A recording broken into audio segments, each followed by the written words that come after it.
Hello बच्चों, कैसे हो? वेलकम टू दृष्टि एकेडमी। बच्चों, बहुत लंबे टाइम से मैंने 12th की जो वीडियोस बनाई हैं, बहुत सारे बच्चों ने पसंद किया, लाइक किया और बहुत सारे बच्चों ने चैनल को सब्सक्राइब भी किया। उन तमाम बच्चों के मैं थैंक यू कहना चाहूँगा कि आप लोगों ने मुझे काफ़ी ज़्यादा मोटिवेशन दिया और इसी मोटिवेशन के कारण मैं आज आप लोगों के लिए एक चैप्टर, बहुत ही छोटा सा चैप्टर है, जो आपके JAC board and CBSE board के लिए काफी हेल्पफुल रहेगा और ये आपके मार्क्स गेनिंग लेसन भी होते हैं। तो बच्चों, आज हम लोग एक लेसन रिप्रोडक्टिव हेल्थ के बारे में डिस्कस करेंगे, इनके बारे में जानेंगे, एग्जाम कैसे क्वेश्चंस पूछती है, इन पे भी कुछ कुछ एमसीक्यू हम डाले हुए हैं ताकि आप लोगों को प्रैक्टिस में काफी ज्यादा हेल्पफुल हो। तो बच्चों, आप सारे बच्चों से, तमाम उन सारे बच्चों से रिक्वेस्ट है कि जो बच्चे अपनी तैयारी को और अच्छा करना चाहते हैं वो प्लीज इन वीडियोस को देखें, लाइक करें, चैनल को सब्सक्राइब करें एंड शेयर भी करें। तो चलो, जैसा कि देख रहे हो आप लोग, सर यूनिट 5 नंबर में आप लोगों को एक पढ़ना होता है रिप्रोडक्टिव हेल्थ। तो रिप्रोडक्टिव हेल्थ अगर आप देखोगे तो सर रिप्रोडक्टिव हेल्थ होता क्या है, तो सबसे पहले हम लोग जानेंगे कि रिप्रोडक्टिव हेल्थ होता क्या है। ठीक है बच्चों, तो बात करें सर रिप्रोडक्टिव हेल्थ में, अगर आप देखोगे, एक मिनट, हाँ देखो अब चल रहा है। तो भाई रिप्रोडक्टिव हेल्थ होता क्या है, तो देखो भाई, रिप्रोडक्टिव का मतलब क्या होता है सर? एक ऐसा वर्ड जो रिप्रोडक्शन से रिलेट हो। कैसे रिलेटेड हो sir? Something related to reproduction. And क्या कह रहे हैं सर? एंड हेल्थ का मतलब क्या होता है सर? हेल्थ का मतलब, अच्छा बताओ, हेल्दी बॉडी किसको बोलते हैं सर? नॉर्मल फंक्शनिंग बॉडी, मतलब आपका बॉडी प्रॉपर फंक्शन करना चाहिए, तब आप बोलोगे सर हेल्थ मेरा अच्छा है। और अगर नॉर्मल फंक्शन अच्छा ना करे तो हम क्या बोलेंगे सर? मेरा बॉडी सही नहीं है, यानी आई एम अनहेल्दी। ऐसी चीजें आप लोग बोलते होंगे अक्सर। तो सर रिप्रोडक्टिव का मतलब रिप्रोडक्शन से होता है और हेल्थ का मतलब क्या होता है? हेल्थ का मतलब होता है proper functioning of the body. ठीक है, तो सर रिप्रोडक्टिव हेल्थ किसको रिफर्स करता है सर? रिप्रोडक्टिव हेल्थ रिफर्स करता है सर एक हेल्दी रिप्रोडक्टिव ऑर्गन को, ताकि उनके जो भी नॉर्मल फंक्शनिंग हो बॉडी में वो हो पाए। तो रिप्रोडक्टिव हेल्थ किसको रेफर कर रहा है सर? हेल्थी रिप्रोडक्टिव ऑर्गन को, जहां पे नॉर्मल फंक्शनिंग कोई भी बॉडी कर पाए, उन्हें हम लोग रिप्रोडक्टिव हेल्थ कहते हैं। क्या कहते हैं? रिप्रोडक्टिव हेल्थ कहते हैं। तो भाई WHO, जिन्हें आप लोग जानते हो, वर्ल्ड हेल्थ ऑर्गेनाइजेशन ने हेल्थ को लेकर एक डेफिनेशन लिखा था। उन्होंने कहा था कि सर रिप्रोडक्टिव हेल्थ एक ऐसा स्टेट है, रिप्रोडक्टिव हेल्थ एक ऐसा स्टेट है जहां पे किसी भी इंडिविजुअल का टोटल ठीक होना, यानी कि physical, functional, emotional, behavioural, social aspect, तो हम लोग उसे बोलेंगे सर, उन्हें हम लोग बोलेंगे हेल्दी पर्सन या रिप्रोडक्टिव हेल्थ बोलेंगे। ये कौन कह रहा है? ये कह रहा है WHO, जिनका पूरा नाम है वर्ल्ड हेल्थ ऑर्गेनाइजेशन। क्या नाम है सर? World health organisation. तो भाई ये वर्ल्ड हेल्थ ऑर्गेनाइजेशन क्या है, ये कब फॉर्म हुआ, आप लोग जरूर बताइएगा। ये वर्ल्ड हेल्थ ऑर्गेनाइजेशन वो ऑर्गेनाइजेशन है जिनके बोलने पर पूरी दुनिया कोविड को पैंडेमिक मानी। तो पैंडेमिक मानने से पहले वर्ल्ड हेल्थ ऑर्गेनाइजेशन का एक मैसेज आता है कि भाई ये जो कोविड है, ये कोविड एक पैंडेमिक सिचुएशन है, तो सभी को घर पे रहना चाहिए। तो घर पे रहने का जो रीजन है वो WHO के स्टेटमेंट के कारण हुआ। ये सबसे पहले जैसे स्टेटमेंट देता है तो पूरी दुनिया के जितने भी देश हैं वो देश इनके स्टेटमेंट को फॉलो करते हैं, इनके स्टेटमेंट को मानते हैं। ठीक है, तो sir aspect of reproductive system में आपको क्या याद रखना है sir? Physically, sir functionally, sir behaviourally, sir emotionally, ठीक है सर, इमोशनली और एंड सोशल एस्पेक्ट पे किन्हीं का ठीक होना ही हेल्दी कहलाता है, रिप्रोडक्टिव हेल्थी कहलाता है। सर फिजिकल बोले तो फिजिकल का मतलब क्या होता है सर? आपका बॉडी सही तरीके से काम करना चाहिए, आपके बॉडी के जो भी पार्ट पुर्जे हैं वो अच्छे से काम होना चाहिए, हाथ प्रॉपर होना चाहिए, सर पैर के यानी कि लेग के जो फंक्शन है वो भी प्रॉपर होना चाहिए, आई का जो प्रॉपर फंक्शन है वो होना चाहिए, यानी कि ओवरऑल की बात करें आपके बॉडी का टोटल फिजिकल प्रॉपर वर्क होना चाहिए, तो आप बोलोगे सर फिजिकली फिट हो। फंक्शनली बोले तो सर मान लेते हैं आपके पास आई है बट आपके पास आई है बट आपके आई दूर की चीजों को नहीं देख पाता, आपके आई पास की चीजों को नहीं देख पाता, तो ये क्या है सर? आपके बॉडी में तो फिजिकली सारा चीज अवेलेबल है बट फंक्शनली अवेलेबल नहीं है। भाई फंक्शनली वर्क ही नहीं कर रहा है, तो भाई फंक्शनली भी ठीक होना चाहिए। सिर्फ और सिर्फ ऑर्गन के होने से नहीं, ऑर्गन के प्रॉपर फंक्शन करना भी होना चाहिए। Point number 3, emotionally. बहुत सारे बच्चे होते हैं जो इमोशनली बहुत सारी चीजों से कनेक्ट होते हैं, है ना? आप भी बहुत सारे इमोशन की चीजों से कनेक्ट होंगे। सर इमोशनली आप लोग काम करते हो, इमोशनली आपको दुख होता है, दर्द होता है, तो भाई इमोशनली भी आपको क्या होना चाहिए, परफेक्ट होना चाहिए। ऐसा नहीं कि मान लेते हैं कोई एक अनदर पर्सन आता है आपसे कुछ भी मांगता है इमोशनली और आप इमोशनली पूरी चीजों को क्या करते हो, डोनेट कर देते हो। तो भाई इन चीजों पे भी ध्यान रखना है कि सर आपको इमोशनली भी फिट होना है। थर्ड रहता है आपका बिहेवियर। सर बिहेवियर बहुत इंपॉर्टेंट पॉइंट है कि बिहेवियर आपका अच्छा होना चाहिए। मान लेते हैं जब घर पे कोई मेहमान आते हैं तो क्या जो मेरा नॉर्मल अपने फ्रेंड सर्कल में जो बिहेवियर होता है और जो रिलेटिव आते हैं उनके बीच जो मेरा बिहेवियर रहता है दोनों सेम रहता है क्या, नहीं रहता ना, बिहेवियर में भी तो चेंजेस होते हैं। तो सर बिहेवियर भी आपका क्या होना चाहिए, परफेक्ट होना चाहिए। और and sir social aspect. Social aspect का मतलब होता है अगर हम लोग ह्यूमन बीइंग है तो सोसाइटी में मेरी एक रिस्पॉन्सिबिलिटी है, सोसाइटी में आपकी भी एक रिस्पॉन्सिबिलिटी है। तो जब आप सोसाइटी के कोई भी कामों को करते हैं या फिर सोसाइटी में जाकर कुछ भी कामों को करते हैं तो आप ये जरूर ध्यान रखते हैं कि कुछ भी करने से पहले सोसाइटी क्या सोचेगी। तो ये जो सोसाइटी क्या सोचेगी इसके ऊपर आपकी जो थिंकिंग हो रही है यही है सोशल एस्पेक्ट, कि सोसाइटी को लेकर आप काम कर रहे हो। लेकिन एक छोटे बच्चे की बात करें तो छोटा बच्चा ना सोसाइटी को समझता है ना दुनिया को समझता है, वो खुद को समझता है। तो उसमें सोशल एस्पेक्ट की चीजें नहीं होती। बट आप बड़े बच्चे हो चुके हो तो आप में social aspect, behaviour, emotional, functional and physical क्या होता है, ग्रो होता है। एंड ये पूरी तरीके से क्या होते हैं सर, वेलबींग होते हैं। तो उन्हें हम लोग क्या बोलेंगे, उन्हें हम रिप्रोडक्टिव हेल्दी पर्सन बोलेंगे या फिर हेल्दी पर्सन बोलेंगे। ठीक है बच्चों, समझ में आ रहा है आप लोगों को, मजा आ रहा है? लाइक शेयर जरूर करते रहिएगा। सर इस लेसन में हम लोग क्या क्या देखेंगे सर? पहला है sir reproductive health and prevention of sexually transmitted disease. आपने सुना होगा कि रिप्रोडक्शन के कारण कई सारे एसटीडी होते हैं, यानी कि सेक्सुअली ट्रांसमिटेड डिजीज होते हैं। तो सर ये डिजीज होने का क्या रीजन है? सर ये डिजीज होने के क्या रीजन है, इस डिजीज को कैसे ठीक किया जा सकता है या फिर इसको कैसे रोका जा सकता है? प्रिवेंशन। आपने सुना होगा कोई भी डिजीज के लिए या फिर कोई भी डिसऑर्डर के लिए prevention is better than cure. हम लोग कहते हैं ना कि दवा से ठीक होने से बेहतर है कि खुद को सुरक्षित कर लेना। जैसे कोविड के टाइम पे आपने एक स्टेटमेंट सुना होगा जो कई सारे ऑर्गेनाइजेशन, एनजीओ इन बातों को बहुत बखूबी से कहती है, 2 गज की दूरी, मास्क है जरूरी। भाई 2 गज की दूरी क्यों? क्योंकि भाई प्रिवेंशन, आपको प्रिवेंट होना है, आपको खुद को बचाना है, तो prevention is better than cure. तो यहां पे वही चीज कह रहा है कि रिप्रोडक्टिव हेल्थ के साथ साथ हमें अपने बॉडी को भी सुरक्षित रखना है, बॉडी को भी सेफ रखना है, बॉडी को भी डिजीज से बचाना है। ठीक है, इसलिए बोला जाता है कि सर बचाने से सबसे अच्छा तरीका प्रिवेंशन। हम उससे बचेंगे किससे सर? एसटीडी से। क्योंकि कई सारी एसटीडी ऐसे होती है जो जानलेवा होती है और पर्सन को मरने की कगार तक लेकर जाती है, धकेल देती है। तो बोलते हैं ना कि अंधे कुएं में धकेलने से और गिरने से बेहतर है प्रिवेंट कर लें भाई, बच लें। यस और नो? यस। तो चलो भाई, need for reproductive health and prevention of sexually transmitted disease. Sir क्यों जरूरी है सर प्रिवेंशन करना, क्यों जरूरी है? What is the importance? तो चलो भाई सर, रिप्रोडक्टिव हेल्थ में कौन कौन से प्रॉब्लम होते हैं जो इंसान को मौत तक लेकर चले जाते हैं? और इंसान अगर बने हो, आप लोग ह्यूमन बीइंग हो, तो सर जीना तो हर कोई चाहता है ना। हॉस्पिटल में कितने सारे लोगों की कगार लगी हुई है, हर कोई जीने के लिए लड़ रहा है, संघर्ष कर रहा है, स्ट्रगल कर रहा है। तो सर कोई भी तो मरना नहीं चाह रहा है। तो भाई सेक्सुअली ट्रांसमिटेड डिजीज कुछ ऐसे डिजीज होते हैं जो इंसान को मरने की कगार पर लेकर कहां करते थे, पहुंचा देते हैं। तो आप लोगों को इन सारी चीजों से बचना होता है। तो कैसे बचेंगे सर?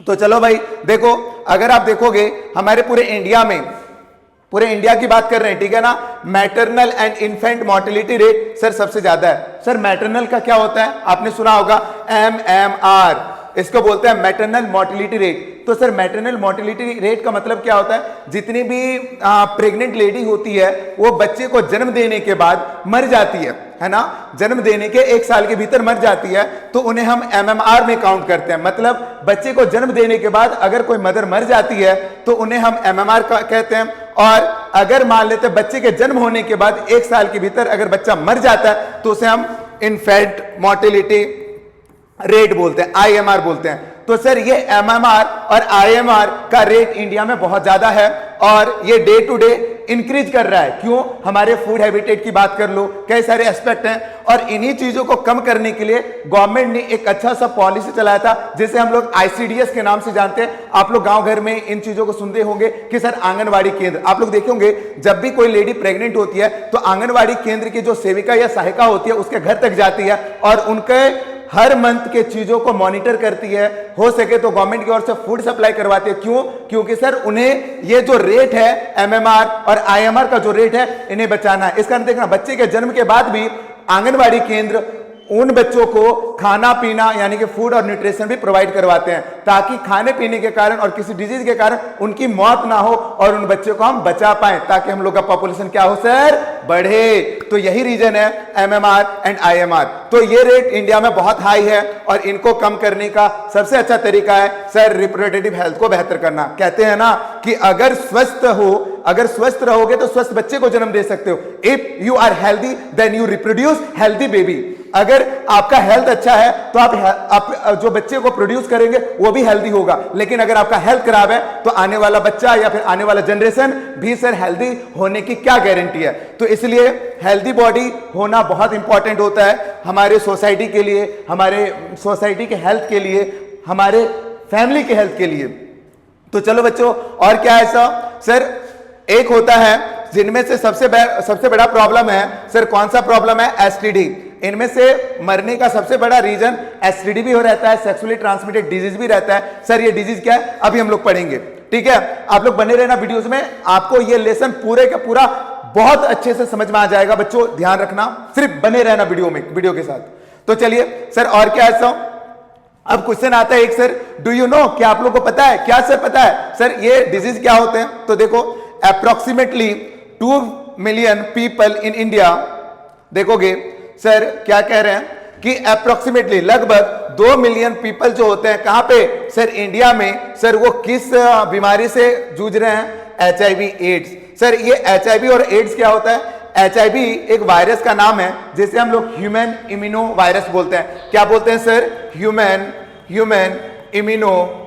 इम्यूनो वायरस बोलते हैं। सर इसे ह्यूमन इम्यूनो वायरस क्यों बोलते हैं भाई साहब, ये एक ऐसा वायरस है जो आपके इम्यून सिस्टम को क्या कर देता है, पूरी तरीके से तोड़ देता है, कमजोर कर देता है, और इतना कमजोर कर देता है कि आपके इम्यून सिस्टम के लिए जो रिस्पॉन्सिबल बीटा सेल होते हैं ना, उन सेल को डैमेज कर देता है और आपके बॉडी में एंटीबॉडी बनने का प्रोसेस धीमा हो जाता है। और ये जब लास्ट टाइम पे पड़ता है तो सर आपका इम्यून सिस्टम इतना वीक हो जाता है कि आप ना ज्यादा टेम्परेचर बर्दाश्त कर पाओगे, ना ज्यादा कोल्ड बर्दाश्त कर पाओगे, ना ज्यादा खाना बर्दाश्त कर पाओगे। सर आपका बॉडी एक मशीन हो जाएगा, थोड़ी सी प्रॉब्लम में आपके बॉडी में कई सारे सर्कमस्टेंसेस चेंजेस होने को मिलेंगे, ठीक है, देखने को मिलेंगे। और सर ये एड्स पूरा नाम क्या है सर, इसे हम लोग बोलते हैं एक्वायर्ड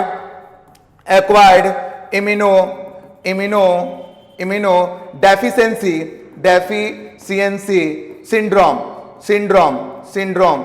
तो देखो बच्चों, आप लोग देख रहे हो सर ये क्या है, आपके इम्यून सिस्टम को खराब करने वाला वायरस है और इस बीमारी का नाम है एक्वायर्ड इम्यूनो डेफिशिएंसी सिंड्रोम। मतलब आपके बॉडी को डेफिशिएंसी, मतलब सर आपके बॉडी के इम्यून सिस्टम को क्या कर देगा, डेफिशिएंसी मतलब कम कर देगा सर। इसलिए बोल रहे हैं कि भाई साहब prevention is better than cure, है ना, कहते हैं बीमारी से पहले सुरक्षा बली। इसलिए इन चीजों पे ध्यान रखना, ठीक है। एवरीवन देखोगे यहां पे सर क्या कह रहा है, everyone has the right to enjoy reproductive health. हाँ ना, ऐसा नहीं कि सर जिंदगी मिली है, मेरी हेल्थ है, हम जैसा चाहें जी सकते हैं। भाई जियो, आपका हेल्थ है, आप अपने हेल्थ के साथ एंजॉय कर सकते हो, कोई दिक्कत नहीं है। बट बीमारी से बचना भी है ना, बीमारी से बचना भी है। तो सारी चीजों के साथ हम लोगों को क्या करना है, बचना भी है सर। तो अगर आप लोग देखोगे सर, इसीलिए भारत सरकार ने यानी इंडियन गवर्नमेंट ने एक प्लानिंग लेकर आए जिसे बोलते हैं फैमिली प्लानिंग। सुने हो ना, फैमिली प्लानिंग प्रोग्राम। सर क्या होता है, कब यह इनिशिएट होता है, 1951। इसलिए गवर्नमेंट एक चीज बोलते हैं, हम दो हमारे दो, यस और नो, हाँ या ना। फिर स्टेटमेंट आया सर बच्चे 2 या 4 ही अच्छे, हाँ या ना। फिर क्या आया, बच्चे 1 ही अच्छे। और अगले बार टाइम जिनके बच्चे नहीं हो रहे तो बोल रहे थे हम और आप बहुत ही अच्छे, बच्चे नहीं होते हैं अच्छे, ठीक है। तो ऐसे कुछ स्टेटमेंट आप लोग को मिलेंगे, ठीक है। तो उन स्टेटमेंट में डूबना नहीं है, समझना है, फैमिली प्लानिंग है ना। कुछ टाइम के बाद आप लोग भी फैमिली प्लानिंग में एंटर करोगे, है ना। इंडिया का ग्रोथ किसी चीज में बढ़े या ना बढ़े, पर जीडीपी में फैमिली प्लानिंग का ग्रोथ जरूर बढ़ेगा, हाँ या ना। आप लोग भी कर रहे होंगे क्योंकि कोई बच्चे कम नहीं होते, मेरा मानना है। आप लोग भी बताना कि सर कम होते हैं कि नहीं होते हैं। तो भाई आगे बात करेंगे सर, क्या बात करेंगे सर, तो थोड़ा सुनो सर। ये जो फैमिली प्लानिंग का प्लान है और ये जो प्रोग्राम है एट द नेशनल लेवल, पूरे का पूरे राष्ट्र के लेवल पे, नेशनल के लेवल पे सर अटेंड होता है, ताकि रिप्रोडक्टिव हेल्थ एक सोशल गोल की तरह क्या हो, यूज कर पाए, ठीक है।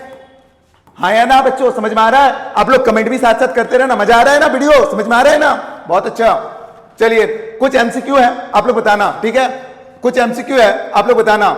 चलो भाई बताओगे सर क्वेश्चन क्या है, देखो the first country in the world to initiate action plans and programs and a national level to attain total reproductive health as a social goal. तो सोशल गोल रिप्रोडक्टिव हेल्थ को बनाने के लिए सर जो programme चला था, कौन सा प्रोग्राम चला था सर, वो सबसे पहले इनिशिएट कहां होता है, चलिए बताइएगा। Option A China, option B Japan, option C India, option D Indonesia. चलिए बच्चे बताइएगा, ठीक है। आप लोगों के लिए हम थोड़ा सा टाइम दे देते हैं, कितना टाइम देते हैं सर, चलो हम देते हैं यहाँ पे सर 10 सेकंड का टाइम देते हैं आप लोगों के लिए। चलिए 10 सेकंड का टाइम है, चलिए बताइएगा, फिर हम बताएंगे क्या होगा आंसर। एवरीवन कमेंट सभी कमेंट करेंगे, क्या होगा इसका आंसर बताइएगा।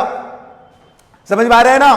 अगर आ रहा है, आप लोग सारी वीडियोस को अच्छे से देख रहे हो तो आप लोगों को समझ में आएगा क्या सर सबसे पहले इंडिया बोल दिए आंसर। चलो भाई अगर आप लोग बता पाओगे तो बन जाएगा, ठीक है।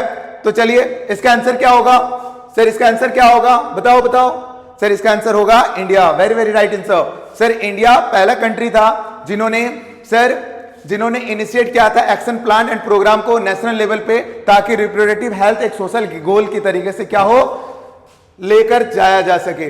बस समझ में आ रहा है बच्चों? चलिए आगे देखो, अगला क्वेश्चन और एक क्वेश्चन दे रहे हैं सर, फैमिली प्लानिंग प्रोग्राम कब इनिशिएट किया गया था, बता दो भाई, बता दो सारे बच्चे, बता दो क्या होगा, कब इनिशिएट किया गया था सर। ये इनिशिएट किया गया था 1951, वेरी गुड, बहुत अच्छा।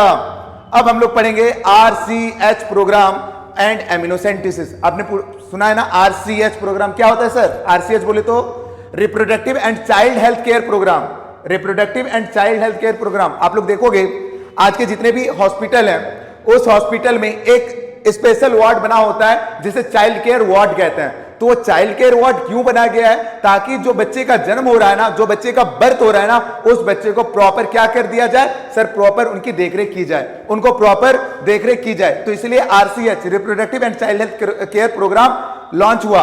और दूसरा हम लोग पढ़ेंगे एमिनोसेंटेसिस। तो चलो भाई एक प्रोग्राम के बारे में बात कर लेते हैं, RCH के बारे में। तो RCH प्रोग्राम क्या है या फिर चाइल्ड हेल्थ केयर प्रोग्राम क्या है?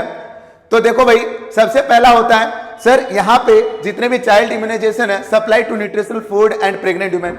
तो सर जो लेडी प्रेग्नेंट है, वो लेडी में देखना, जो लेडी प्रेग्नेंट होती है उनको, जो गरीब घर के होते हैं उनको सही से न्यूट्रिशन नहीं मिल पाता, उनको खाना पीना नहीं मिल पाता।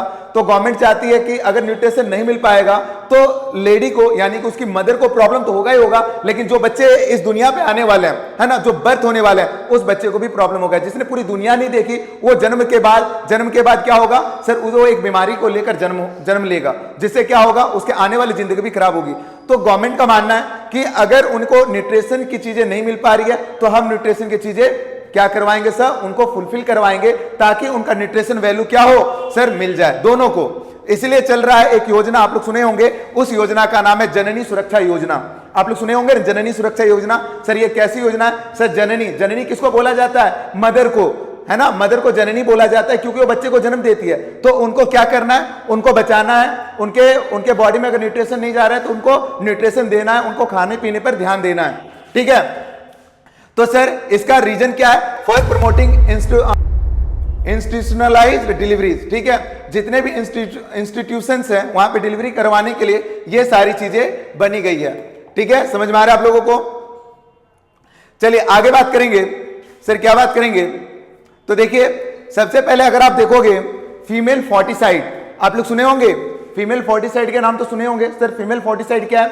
आज के टाइम पे आप लोग देखोगे कि जितने भी कपल्स होते हैं जो फैमिली प्लानिंग करते हैं, वो हमेशा उनकी डिमांड होती है कि मुझे लड़का को जन्म देना है, मुझे बॉय चाइल्ड चाहिए, है ना, मुझे बेबी चाइल्ड चाहिए। तो सर अगर गर्ल चाइल्ड हो तो गर्ल चाइल्ड उन्हें नहीं चाहिए। क्यों नहीं चाहिए? लोगों का मानना है, आज भी एक क्या बोलोगे, एक दक्यानुसी विचार चलते हैं सर। कैसे विचार चलते हैं कि सर जो लड़का होता है ना वही फैमिली को आगे क्या करता है, आगे बढ़ाता है, गर्ल्स तो नहीं होती। बट ऐसा मेरा मानना नहीं है, बट बहुत सारे लोगों का यह मानना है। इस कारण अगर लड़की एक होती है, दो होती है, तो सर लड़की अगर जन्म होती है तो उनको मार दिया जाता है, उनको खत्म कर दिया जाता है। ऐसे कई सारी जगहों पे आज भी चल रही हैं। तो सर फीमेल फोर्टिसाइड क्या है सर? एक बर्निंग प्रॉब्लम है हमारे इंडिया में। तो सर ये क्या है, हमारे इंडिया में सोशल प्रॉब्लम इंडिया की सबसे ज्यादा है। इसके लिए देखना हमारे इंडिया में जो सेक्स रेशियो है ना, उसमें मेल का नंबर सबसे ज्यादा है, फीमेल का नंबर कम है। आज भी झारखंड का आप लोग बताना कि झारखंड का सेक्स रेशियो क्या है, इंडिया का सेक्स रेशियो क्या है, ठीक है, साथ ही साथ अनदर जो स्टेट है उनका सेक्स रेशियो क्या है, सबसे ज्यादा सेक्स रेशियो कहां पे देखने को मिलता है, आप लोग कमेंट में बताना, ताकि आप लोग को एक चीज समझ में आएगा कि अगर मान लेते हैं कि बॉयज का नंबर ज्यादा है और गर्ल्स का नंबर कम है, तो भाई जो बॉयज का नंबर बच गया है ना, जैसे 947 बॉयज का सेक्स रेशियो है, तो बताओ बाकी के जो 53 जो बॉयज होंगे वो क्या करेंगे सर, तो 53 बॉयज क्या कुंवारे रहेंगे, तो भाई इन सारी चीजों के मुद्दे बन जाते हैं कि सर इक्वलिटी, तो यहां पे नंबर में इक्वलिटी क्यों नहीं, तो फीमेल फोर्टिसाइड क्या है, हमारे सोशल प्रॉब्लम है पूरे इंडिया का, इन्हें खत्म करना है सर। अब क्या है sir, sex determination of the foetus first became possible in India in 1970। तो सर लोग क्यों फीमेल फोर्टिसाइड करते हैं, तो जब मदर के वॉर्म में पता चल जाता है कि आने वाला जो बेबी है वो लड़का है या लड़की है, बॉय है या गर्ल है, तो उसको सबसे पहले कैसे पता चला, तो ये स्टार्ट होता है 1970 को। सर कब स्टार्ट होता है, 1970 को, और उस टाइम पे 1970 में एक टेक्निक था, उस टेक्निक का नाम क्या था, बताओ बच्चों क्या था टेक्निक का नाम, सर उस टेक्निक का नाम था, क्या था सर, उस टेक्निक का नाम था एमिनोसेंटेसिस। क्या था, एमिनोसेंटेसिस। तो एमिनोसेंटेसिस एक ऐसा मेथड है जहां पे आप सेक्स को डिटरमाइन कर सकते हो, बता सकते हो सर बॉर्न होने से पहले कि आने वाला जो चाइल्ड है वो बॉय होगा या गर्ल होगा, ठीक है। दूसरा सर एमिनोसेंटेसिस का क्या डेफिनेशन है, आप लोग लिख लेना सर क्या डेफिनेशन है, सर ये एक टेक्नोलॉजी है जो इंटेंड हुए थे ताकि जेनेटिक एबनॉर्मलिटीज पता कर सके फीटस का, ठीक है, लेकिन सर इनका मिसयूज किया जाने लगा ताकि फीटस का सेक्स पता कर पाए। तो इस तरीके से मिसयूज इंडिया के लोग करते हैं, हाँ या ना। आप लोग सुने होंगे कि दुनिया में 100 बेईमान फिर भी मेरा भारत महान, ठीक है, दुनिया में 100 में 99 बेईमान फिर भी मेरा देश महान, ठीक है, ऐसा हम लोग कहते हैं स्टेटमेंट। आप लोग बताना sir use to determine the sex of the foetus, foetus के सेक्स को पता करना, गवर्नमेंट बैन कर दिया था the use of this test for sex determination, government इसे बैंड किया था। तो बताना कब बैंड किया था, ये क्वेश्चंस पूछे जाते हैं, तो सर ये बैंड किया था कब, बताओ जी, तो सर ये डेट है 1976, यानी कि आफ्टर 6 ईयर 1970 से 6 ईयर के बाद यानी 1976 को ये पूरी के तरीके से बैंड कर दिया गया था। तो सर एमिनोसेंटेसिस कैसा होता है थोड़ा देखना आप लोग यहां पे देखोगे तो चीजें समझ में आएगी, ठीक है।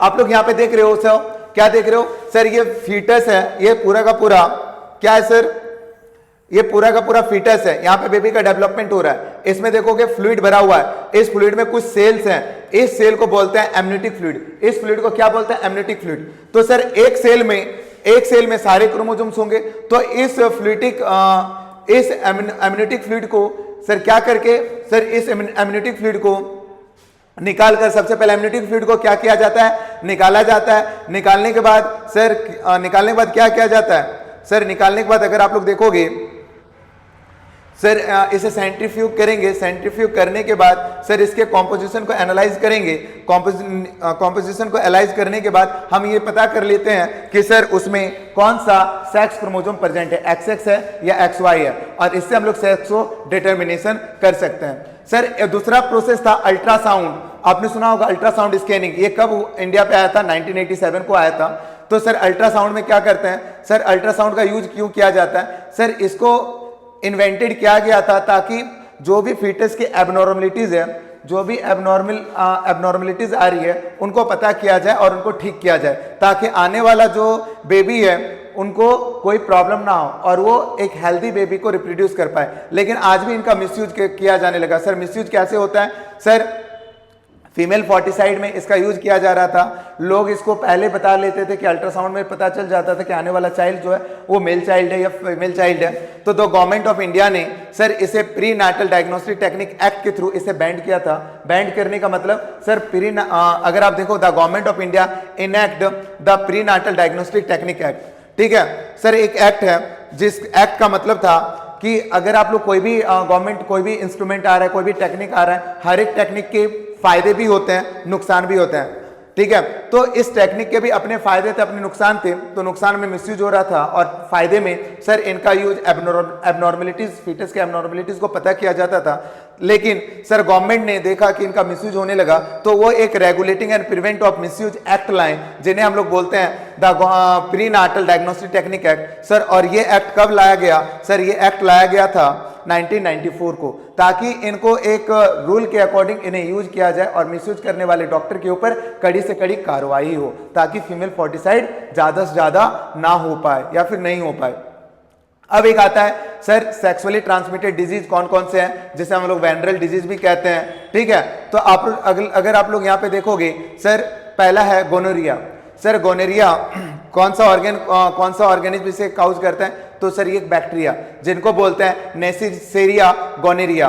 दूसरा डिजीज है साइफिल्स। साइफिल्स भी क्या है सर, एक बैक्टीरियल डिजीज है, जिस बैक्टीरिया का नाम है sir Treponema pallidum, Treponema pallidum. तीसरा डिजीज देखो जेनाइटल हर्ब्स। तो सर जेनाइटल हर्ब्स किसके कारण होता है, इसका नाम है सर हर्ब्स सिंप्लेक्स वायरस। तो सर ये जेनाइटल हर्ब्स क्यों होता है, वायरस के कारण होता है। फोर्थ है sir genital ward cervical cancer. तो ये क्यों होता है सर, इसका रीजन है सर इसमें एक वायरस आता है जिसे ह्यूमन पैपिलोमा वायरस बोलते हैं। तो ये कई सारे डिजीज है जो एग्जाम में वन लाइनर में पूछते हैं, मैच द फॉलोइंग में पूछ सकते हैं। तो आप लोग इन चीजों को नोट डाउन कर लेना। सर और डिजीज के नाम कुछ कुछ हैं, तो आप लोग थोड़ा नोट डाउन कर लेना। सर एक है ट्राइकोमोनियासिस। सर ये जो ऑर्गेनिज्म है उसका नाम है एक पैरासाइट जिसको बोलते हैं ट्राइकोमोनास वैगिनेलिस, ट्राइकोमोनास वैगिनेलिस। अगला है क्लेमाइडाइसिस। सर ये क्लेमाइडाइसिस वेरी वेरी इंपॉर्टेंट है, आपके सिलेबस का पार्ट है, तो क्लेमाइडाइसिस के बारे में आप लोगों को पढ़ना है। तो क्लेमाइडिया ट्रेकोमाइटिस बैक्टीरिया के कारण ये डिजीज होती है। एक होता है हेपेटाइटिस बी, याद रखना हेपेटाइटिस बी क्या है सर, एक तरीके का सेक्सुअली ट्रांसमिटेड डिजीज है। सर ये इसको कौन सा वायरस करता है, तो HBV, ठीक है। अगला है HIV इन्फेक्शन या एड्स। सर इसे कौन करता है, सर HIV वायरस करता है। तो ये कई सारे डिजीज हैं जो आप लोगों को क्या करना है, याद करना है। हेपेटाइटिस बी के बारे में बात करें सर, हेपेटाइटिस बी या फिर जेनेटल हर्ब्स या फिर HIV इन्फेक्शन, सर ये क्या है, सर ये ट्रांसमिशन होते हैं सर कैसे, बाय शेयरिंग इंजेक्शन नीडल्स। सिर्फ और सिर्फ सेक्सुअली ट्रांसमिटेड के कारण ही नहीं, अगर एक इंजेक्शन को किसी पर्सन पे लगाया गया और दूसरे पर्सन पे फिर उसी इंजेक्शन को यूज किया गया, तो सर क्या हो सकता है, सर ये बीमारी फैल सकती है, ट्रांसमिट हो सकती है। दूसरा क्या है सर, सर्जिकल इंस्ट्रूमेंट्स। मान लेते हैं कोई सर्जिकल इंस्ट्रूमेंट है, अगर किसी इन्फेक्टेड पर्सन पे उसे यूज किया गया और बिना उसे साफ सुथरा किए फिर अनदर पर्सन पे यूज किया जाता है, तो भी ये डिजीज ट्रांसमिट होने का खतरा बना रहता है, ठीक है। अगला है sir by transfusion of contaminated blood. मान लेते हैं कोई भी डिजीज पर्सन का ब्लड अगर आप बिना ट्रांसफ्यूजन के, बिना चेक किए अगर किसी अनदर बॉडी पे डायरेक्टली क्या कर दिया जाए, सर डाल दिया जाए, ठीक है, ट्रांसफर कर दिया जाए, तो भी ये डिजीज फैल सकता है, उनके बॉडी से इनके बॉडी में आ सकता है। सर दूसरा आता है from infected mother to the foetus. कभी कभी आपने सुना होगा, एक स्टोरी है आप लोगों को बताना चाहेंगे। एक टाइम एक केस निकला था कि बच्चा जन्म हुआ, जन्म होने के बाद बच्चे को कुछ नहीं पता चलता है, लेकिन आने वाले 15 साल के बाद सर डॉक्टर बताता है कि इसे एड्स है।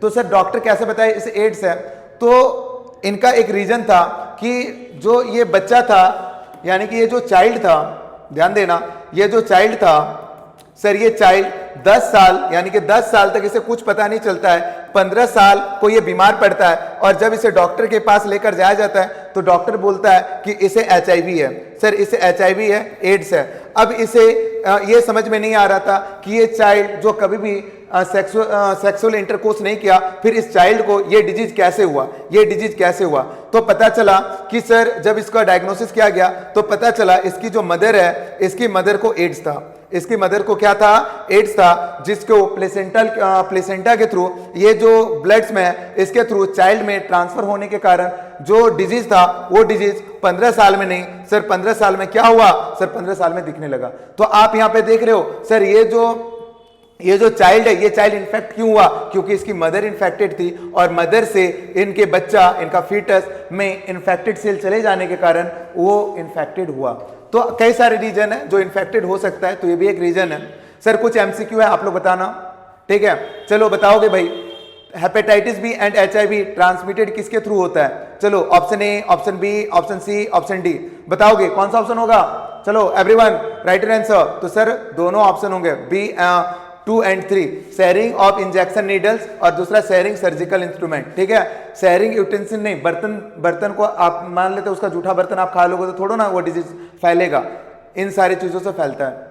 सर ये रहा आप लोगों का आज का टॉपिक, ठीक है। उम्मीद करते हैं आप लोगों को ये सारी वीडियो समझ में आ रही है और आप लोगों के लिए इस चैप्टर के लिए और एक पार्ट हम बनाएंगे जिसमें सारी चीजों को क्लैरिटी कर लेंगे, बर्थ कंट्रोल के बारे में पढ़ेंगे, पॉपुलेशन एक्सप्लोजन के बारे में पढ़ेंगे सर। इसके अलावा एक टेक्निक पढ़ेंगे इनफर्टिलिटी को कम करने के लिए। आज के टाइम पे बहुत सारे कपल्स ऐसे होते हैं सर, शादी कर लेते हैं 32 में और जाते हैं मंदिर में पूजा करने के लिए, बच्चे नहीं हो रहे सर। बच्चे ना होने का रीजन क्या होता है? तो आज हम लोग उनको बोलते हैं इनफर्टाइल कपल। तो इनफर्टाइल कपल को कैसे उनके पास बच्चे हो, तो इनके लिए एक टेक्निक होती है जिसे बोलते हैं ART, आर्ट एक कला होता है, लेकिन आर्ट इसको बोलते हैं असिस्टेड रिप्रोडक्टिव टेक्नोलॉजी, जिसमें कई सारे एस्पेक्ट आते हैं, जिसमें आप लोगों ने पढ़ा होगा सर। एक चलता है, कौन सा चलता है? इंदिरा IVF। तो उन सारे टेक्निक को पढ़ेंगे। IVF क्या होता है सर, ZIFT क्या होता है सर, IUI क्या होता है सर, है ना, GIFT क्या होता है सर। इन सारे प्रोसेस को समझेंगे ताकि एक इनफर्टाइल कपल को भी सर क्या मिले, बच्चे मिले। और सबसे अच्छा प्रोसेस क्या होता है सर? ऑर्फनेज। आप ऑर्फनेज जाओ, वहां पे बच्चे को गोद पे लो सर, कोई टेंशन नहीं, कोई हेजिटेशन नहीं, आपके पास अपना बच्चा हो जाएगा, ठीक है। इसके अलावा हम लोग और क्या देखेंगे सर? Birth control. बर्थ को कंट्रोल करने के लिए एक कॉन्ट्रासेप्टिव मेथड्स भी पूछा जाता है एग्जाम में। तो कॉन्ट्रासेप्टिव मेथड्स कितने तरीके होते हैं? तो 3 तरीके के पढ़ेंगे सर। केमिकल मेथड पढ़ेंगे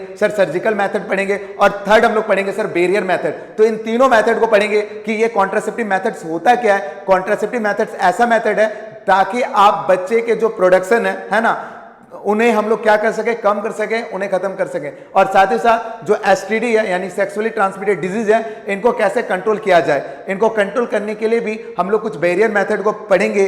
तो अगले वीडियोज के लिए आप लोग जरूर हमें बताना, कमेंट करना कि सर नेक्स्ट वीडियोज लेकर आए और इस पूरे चैप्टर को समअप करें। तो नेक्स्ट वीडियोज में ये पूरा का पूरा चैप्टर समअप होगा, पर मुझे आपसे रिक्वेस्ट है कि आप सारे बच्चे जरूर कमेंट करें ताकि आने वाले टाइम पे आपके 12th बोर्ड से पहले हम सारे टॉपिक्स का एक ओवरव्यू वीडियोस आप लोगों के लिए ले पाएं। मिलते हैं बच्चों, थैंक यू टू एवरीवन।